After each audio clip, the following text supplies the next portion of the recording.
Okay, the third area, as I said, that I want to talk about tonight was the possibility of a STEAM magnet school. And again, the timeline on that, why we're asking for a decision in early December, which was pushed back, we originally were hoping for a November decision, is that we really do, if we're going to do this, we need to get started, because we want to do an effective program, high quality, and that results in much student learning. So, few things about the STEAM, potential STEAM, science, technology, engineering, arts, math magnet that would be housed at Wilson Elementary is, first of all, those that might have had an earlier version of the financial summary that was initially in the board packet, there was an error in that, so it's been changed. So kindergarten, non-resident enrollment is 22 students. Now, what might that look like? Again, we haven't determined that, but 22 meaning, okay, Olson would have 3 sections. It's pretty much a school that has 3 sections per grade, or space for 3 classes per grade. RSI has 6 now, in its current 7. So that's 9 sections total of kindergarten. If you were to take 22 students and divide those among those 9 sections, so maybe you have 14 students at RSI and 8 at Olson, or 15 at RSI and 7 at Olson kindergarten class, that comes out to be, I think, just a little over 11% of the kindergarten class would be non-resident students. So I asked Executive Director Beekman, how many students in our district, what percentage of our students are open enrolled now? It's 10.1%. So this idea that we save some spots for non-resident students would not mean that it'd be much more at all than our district average of students for non-residents. We went more conservative in adjusting this, in some respects, in adjusting the financial model, and that some of the other grades, our projections for getting non-resident students went down, but the flip side of that is Executive Director Priest, when we looked at the revenue side, noticed that we had the per student formula amount in there, which by the way went up, so we had to adjust it for that. But he added some other pieces that come with the number of students, such as equity money, operating capital, and gifted. So that improved our revenue side of the equation. So I don't know, before I turn it over to him to explain more, I again just want to reiterate what I said at the start, that again, if you look at what we plan to do on that first page, and there seems to be a fair amount of support for the middle school day, so if you approve that, we would still be in the positive $466,000 plus on that page 1, some of which could go to the first year costs of opening the STEAM. And then are you willing to use fund balance, or do you want to make other adjustments? The other thing I would say is you might remember from before that if we did nothing, our projection model said that we had $736,000 more in revenue projected for next year than we do in expenses.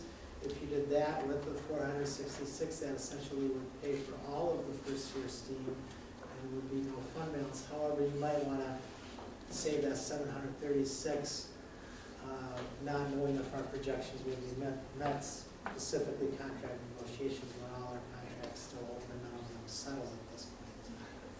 But that does give you a few ways to look at this. Which 776 are you talking about? Okay, remember in prior work sessions, Executive Director Priest gave you a sheet that had our projected fund balance and our projected revenues and expenditures for next year for 12-13. And in that spreadsheet, our projected revenues exceeded our expenditures by $736,000. Oh, okay. That's not on here. It's not on there. Here, I'm trying to figure out where. But again, we don't know if our projections will hold with, salaries and benefits make up about 80% of our budget, and we haven't settled any of those yet, so you may not want to commit that money right now. So with that, I'll turn it over to Jeff Priest if he has any further comments about the financial. Yeah, just to, I think, review the changed financial summary. as Superintendent Scully mentioned. We're just looking at the basic gen ed funding formula. So when we have students coming, non-resident students coming in, there's a few other components that come along, and it's the equity dollars, the operating capital, and gifted. So it actually, and then we updated the funding model. We took that basic funding formula, we increased that to $50. Legislature had done the 1% increase. So I think that took that funding up to about $5,400 per student. So we increased the component revenue, but we really took a much more conservative approach on projecting numbers of students. So I think we had 44 students across all grade levels, K through 5. And so now realistically, we changed those numbers, and that's reflected on the sheet. So kindergarten is the 22, grade 1, 22, and then 15, 15, 10. So we increased the component revenue, but really decreased. I just think it's a much more conservative approach to looking at the revenues. And then on the expenditure side, I'd say the big change there is that we're looking at, we talk about average certified salary, but we know that when we add these staff, we're probably going to be at the lower end of the salary schedule, so we're trying to project what that actual salary is really going to look like for new staff. So I think those are the changes. It obviously made it a little bit, in the first year, the operating loss is a little bit greater. But I think, if there are more, now we can look at that. We've got these targets for enrollment. Anywhere we beat that, obviously there's more revenue. And then I just want to add, Director Johnson has been in the meetings as well with our Finance Advisory Committee. We've talked about this at length, and the idea of using, does it need to fit within the operating budget structure? Can we look at a one-time hit on the general fund, on fund balance? And I think the way they look at it is it's okay at one time to look at the position of our fund balance, or the health of our fund balance. I think they kind of feel that it's okay for 1 year to use fund balance to funds. So I don't know if you have any more comments. I'd like to make a few more comments before we go on to discussion. First of all, on the financial, I want to clarify one thing. When Jeff talks about, rather than using the average teacher salary, using a lower amount, he didn't use a very beginning teacher. That may not be these actual positions, because we may have teachers moving into the magnet from another school, but then they would most likely be replaced by newer teachers, less veteran teachers, hence less expensive teachers. But we've been talking about financials, but I want to call your attention to the sheet, benefits and challenges of owning a STEAM magnet, that really focuses on why we're doing this. I think obviously, a big reason for doing this is to slow the anticipated decline in enrollment by keeping more resident students in Robbinsdale area schools and attracting more non-resident students to the district. And we're pretty confident of this, because when we looked at those numbers from RSI and the percentage of students leaving the district in the last 5 years, when they did not get into RSI, and then our surveying and finding out that, some people want a Spanish immersion option, but many people just want an option. And in fact, that's why STEAM, the committee landed on STEAM, because there seemed to be a lot of support for a STEM type magnet, maybe more so than another immersion site. Now this may become that point of slowing the anticipated enrollment, and we still have a structural decline in enrollment, even though the last 2 years we very slightly increased enrollment, may become even more important, depending on the future of the Choices Years program, which is really up in the air right now, and with the state integration revenue scheduled to sunset after next school year. Also, this would provide more educational options for family, which we think in this age of choice makes sense, so they don't have to look elsewhere as much.